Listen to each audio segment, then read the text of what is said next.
Welcome back into the Sports Source. This segment of our program brought to you by Calhoun's. It's Super Bowl Sunday, folks. And if you've waited to the last minute to get your party ready, there may still be hope. Give any of the 9 area Calhoun's locations a call and ask about food to go. See if they can line it up for you today. Heck, they even have beer from the Smoky Mountain Brewery to go. Calhoun's, a taste of Tennessee. Need to get in touch with those folks. All right.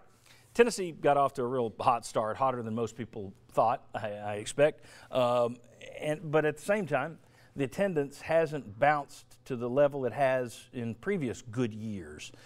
Let's take a look at the last 15 years. And I want to show you something here. The last 15 years, and I know that's small numbers, but you'll see if you're looking at winning percentage, and there's still a lot of ways to go for this Tennessee team, but they're winning at a 772 clip. That's the second best team. That's better than all but one of Bruce Pearl's team. That's how good this team has played this year. So if you're sitting there thinking, but no, you're missing out on a pretty good year right here. I mean, the only team that was better was the 31-5 team in 2007-2008. But here's the thing. Attendance-wise, it's only your 9th best out of those 15 years in terms of attendance. 15,980. It was brought up by a great crowd last night, 18,000.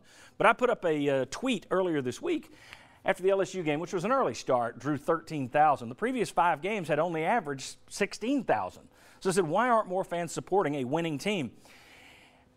72% said it's flu season, you dolt. 14% said Barnes isn't a showman. 14% aren't going to the games because Barnes isn't a showman. 9% because it's a ho-hum style of play. And 5%, we don't have any 5 stars. Some of the others that were write-ins, I'm going to wait till March to buy into this team. This team always has bad SEC finishes. All the games are on TV. Of course, that's been the case for most of these years.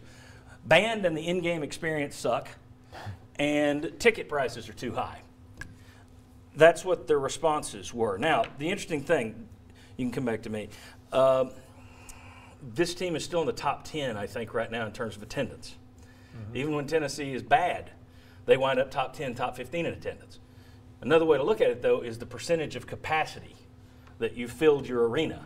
Tennessee ranks 65th in the country. Granted, big arena, 20,000 seats, but 65th in the country in that area. So you can look at it one of 2 ways.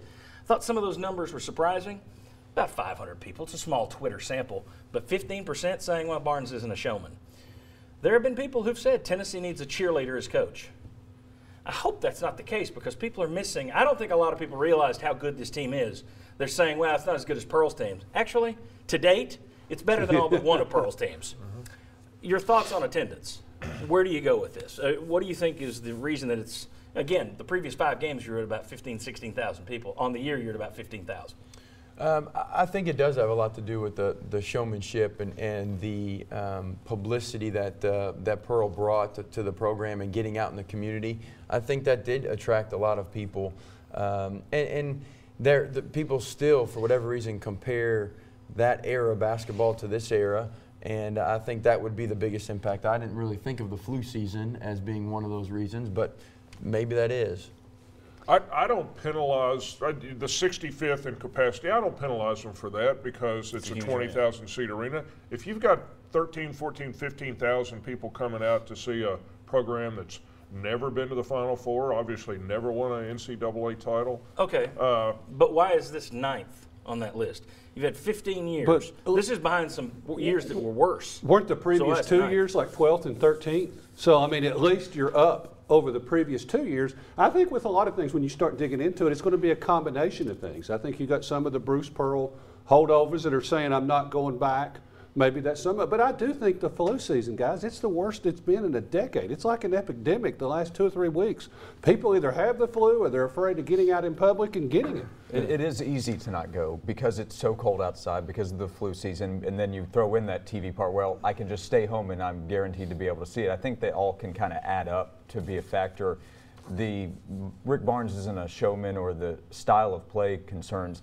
That honestly kind of makes my head hurt because if their style of play just netted 94 points against Ole Miss on Saturday night. I'm not trying to well, and can I ask one thing? beat anybody up, but where are the students? When you talk about the fans as a whole, I understand that. And it's starting to be more and more of an issue on social media. If the students aren't going to show up, release those tickets. Can it be some of, and I'm not posing the question, can it be some of the fact that there has been so much instability within this program from the Pearl era to Conzo to Tyndall, so people are just kind of have their hands up saying, I'm not bought in yet. I'm not going to go spend the money yet. I think it mirrors football. It really does. I think you've got people who are, I think that's the number one issue. It's the years of churn. They're now saying, I don't know that I'm buying in yet, which kind of speaks to the wait till March and they always blow it in the ninth kind of an attitude. And hell, they still could this year. I mean, let's be honest, it's a rough road ahead. But you got the second best team you've had in 15 years and the ninth best crowd. To me, a lot of people are missing out on a real good team. It is and it is a stable program right now. It really stable under Rick Barnes. Yeah.